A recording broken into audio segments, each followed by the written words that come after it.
All that glitters is not gold. The reflection of sun rays on river is not gold. The burning of flame is not gold. Then what is gold? The slender street of Kolkata with jam-packed shops of jewelers and people are busy purchasing jewellery for either investment or to look stunning and handsome. As gold is overvalued, it glitters in India, which is the world's largest importer of gold. 11% of it around the globe is preserved by the Indian housewives. Gold is a part of Indian culture and tradition. Requirement for it depends on the seasonal demands like wedding and festivals.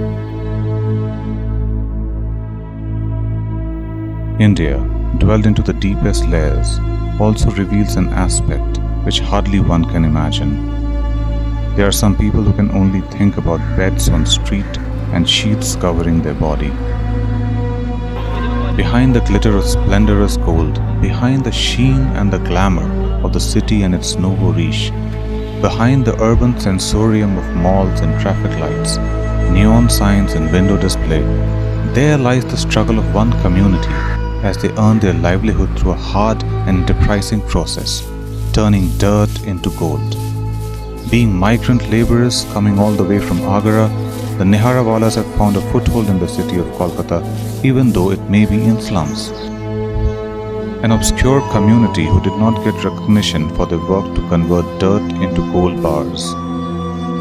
This has been happening through generations, but no one has ever noticed. The lives of the Nehariyas revolves around the waste scattered on streets.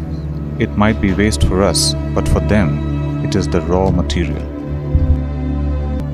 The streets in India are not exactly cemented with gold, but there are few streets in Kolkata which are spotted with the gold dust.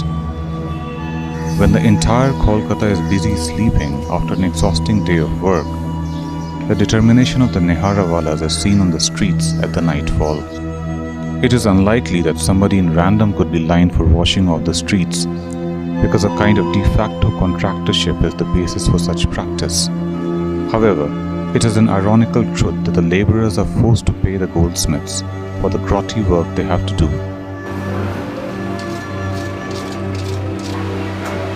With the burning flame all around their work during the daytime, the terrible hot condition in a jam-packed room arouses the merchants to move towards the pipes located near the shop to wash their hands and faces.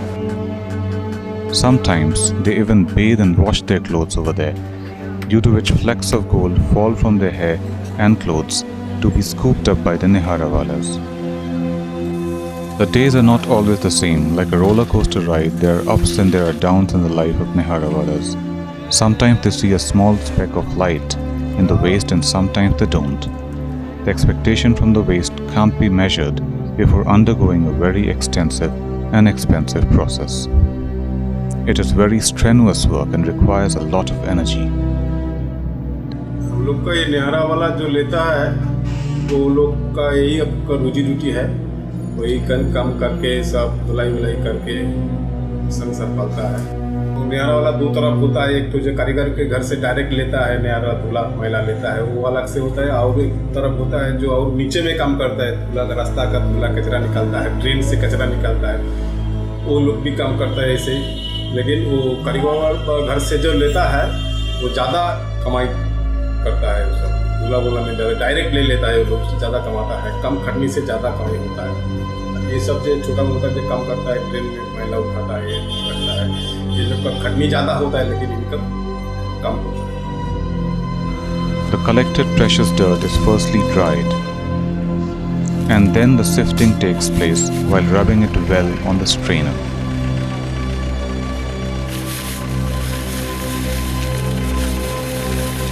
Then it goes through the grinding process to be crushed into fine particles.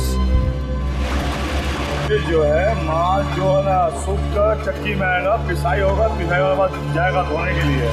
कोई जो धुलाई होगा ना इसमें जलेगा, चांदी अलग, सोना अलग, तांबा अलग सब रहता है, इसमें सब कुछ रहता है। Now the fine grinded dirt is ready for getting washed on the tracks. The mud is washed softly and gently, and the gold specks get trapped into the tracks. Before, the gold metal has to be extracted from the waste, the sludge has to be prepared, and the globes of mixture to be cooked at high temperature to separate the metals like gold and silver from the excreta.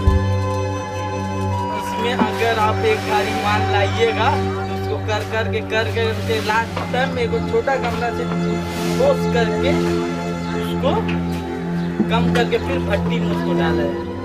उसके बाद भट्टी में डाल के वो जब गल के उसमें केमिकल लगता है, बहुत सा केमिकल, तो केमिकल से फिर गल के आता है तो एक चूना का छारी लगता है, फिर उसमें उसको जला के कम और किया जाता है। और जब वो कम हो के जब बैठता है तो उसमें चांदी सोना और तांबा लेके बैठता है, फिर उसको एसिड में हिलाया जाता है। तो एसिड का उसमें पानी और थोड़ा ज़्यादा एसिड रहेगा, पानी कम रहेगा। उसको खाते खाते जैसे चपत्ती का गुड़ा होता है ना, जैसे चाय बनने का बाद उनका एकदम चॉकलेटी कलर हो जाता है, उसी तरह उसका मतलब वो सुरमा हो जाएगा। तो वो जब पूरा अंश तांबा चांदी का निकल आएगा तो समझ में आ जाएगा कि इसमें अंश खत्म हो गया है। तो उसके बाद उसको सुखा के एक छोटा घड़िया होता है मट्टी का बना हुआ, उसी में डाल के उसको आप गला के फिर पक्का सोना किया जाता है 99 gold. After this, it is put into small pot along with washing soda to heat it up and get the final gold.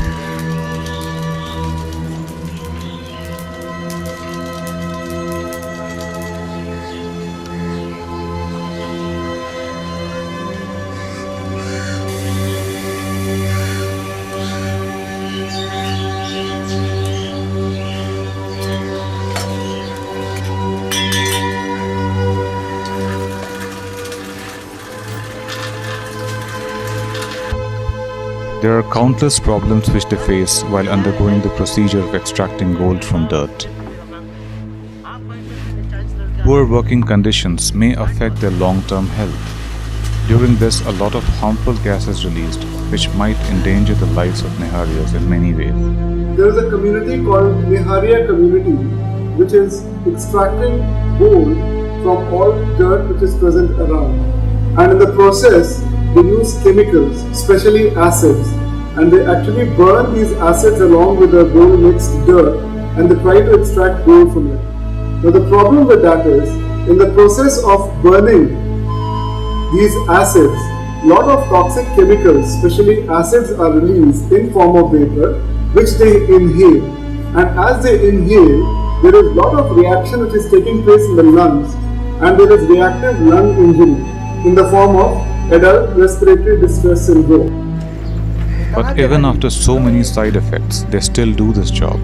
Almost 5,000 laborers are associated with it, and they are carrying their profession since more than 50 years.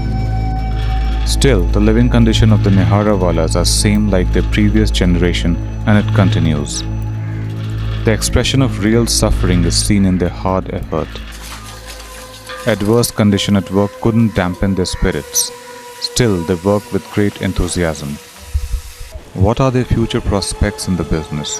What lies in store ahead for them would be certainly uncertain. But their undaunted pursuit of digging gold out of dirt is an inspiring effort for all of us to observe and learn from.